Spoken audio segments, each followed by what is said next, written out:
السلام علیکم ورحمۃ اللہ وبرکاتہ۔ محترم سامعین، خواتین و حضرات، السلام علیکم ورحمۃ اللہ وبرکاتہ۔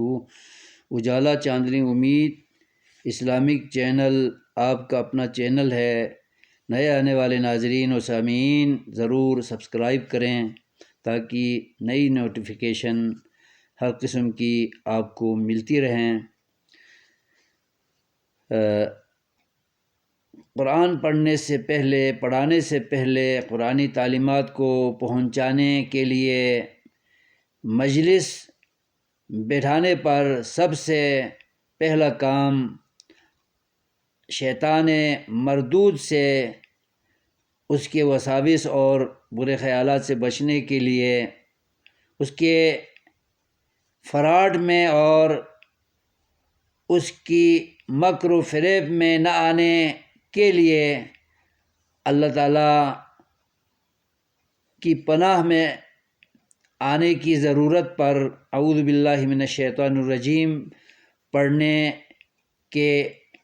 حکم کو آپ تک پہنچا رہا تھا۔ پہلی ویڈیو میں نے یہ کی ہے، اور اب میں یہ کہنا چاہتا ہوں کہ اعوذ باللہ من الشیطان الرجیم پڑھنے کو عربی میں تعوذ کہتے ہیں، پناہ مانگنا، حفاظت چاہنا شیطان کے وساوس سے،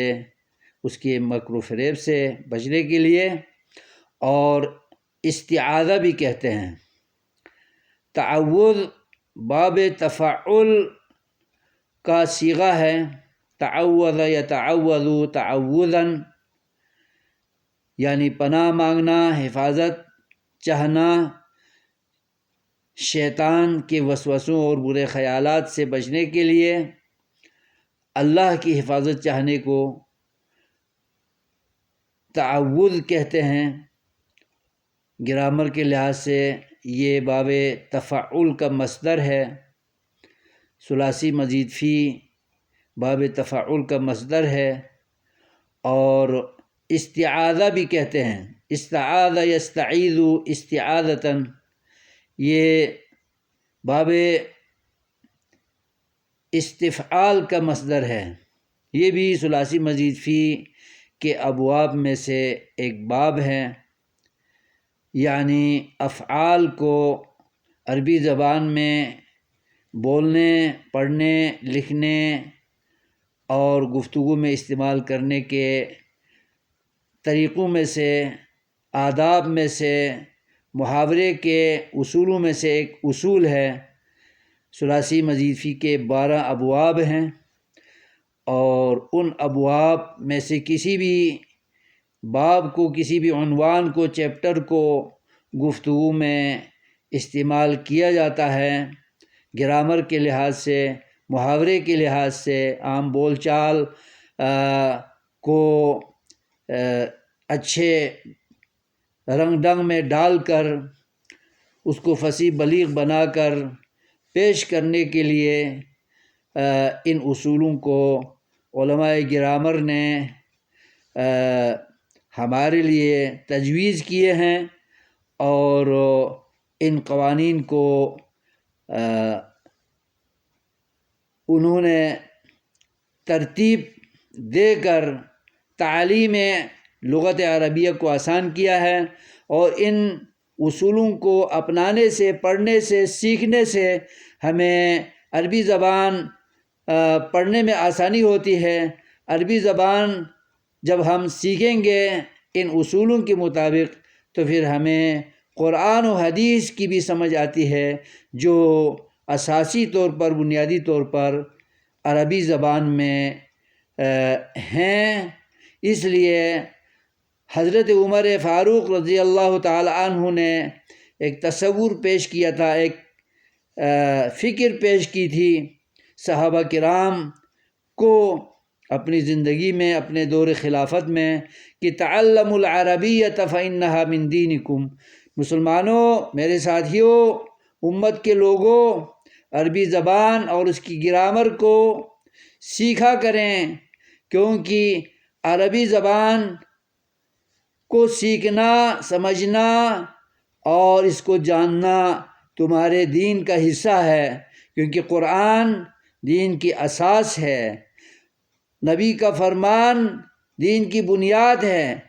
دین کے دو اصول ہیں کتاب و سنت، یہ دونوں عربی زبان میں ہیں، لہذا عربی زبان کو خوب طریقے سے اس کے مکمل اصولوں سے اور گرامر کی اصطلاحات کے مطابق اور اس کے جو طور طریقے ہیں، محاورے ہیں، اس کے مطابق ہم عربی زبان کو سیکھیں گے تو کتاب و سنت کی تعلیم بھی پڑھنا، لکھنا، سمجھنا اور آگے بیان کرنا بھی آسان ہو جاتا ہے۔ ہم اس کے بغیر سیکھ نہیں سکتے۔ براہ راست ہم کتاب و سنت کو جب تک عربی زبان اور اس کی گرامر، اس کے محاورے، اس کی فصاحت و بلاغت، اس کے حقیقت و مجاز اور دیگر اصطلاحات کو جب نہیں سمجھیں گے تو ہم کتاب و سنت کو سمجھ ہی نہیں سکیں گے۔ اس بات کو معمہ بنا کر ہم پیش نہیں کر رہے ہیں، بلکہ معمے کو، مشکل کو اور مخمصے کو ختم کرنے کے لیے، دور کرنے کے لیے اور کتاب و سنت کی تعلیم کو آسان کرنے کے لیے تجویز اور اصول اور قاعدہ ضابطہ ہم آپ کی خدمت میں پیش کر رہے ہیں۔ اس پر عمل پیرا ہونے سے امت مسلمہ اپنے دین کو مکمل سمجھ سکتی ہے اور آگے سمجھا سکتی ہے۔ اللہ تعالی ہمیں کتاب و سنت کو سمجھنے کے لیے عربی زبان کو براہ راست سمجھنے کی توفیق عطا فرمائے اور عربی زبان کو صحیح سمجھنے والوں سے عربی سیکھیں اور صحیح جاننے والوں سے سیکھیں، تاکہ آپ صحیح طریقے سے اور صحیح بنیادوں پر اس چیز کو سمجھ سکیں اور جان سکیں، تاکہ ذمہ داری کے ساتھ جو چیز آپ بیان کرنا چاہ رہے ہیں وہ من و عن عوام تک، لوگوں تک، معاشرے کے انسانوں تک پہنچے اور آپ کو بھی اجر ملے اور آگے اس پیغام کو پہنچاتا جاتا رہے، اور یہ سلسلہ تبلیغ دین اور تدریس دین اور دعوت و ابلاغ کا جو مسلسل کام ہے یہ قیامت کی صبح تک چلتا رہے۔ اللہ ہمیں توفیق خیر عطا فرمائے۔ والسلام علیکم ورحمۃ اللہ وبرکاتہ۔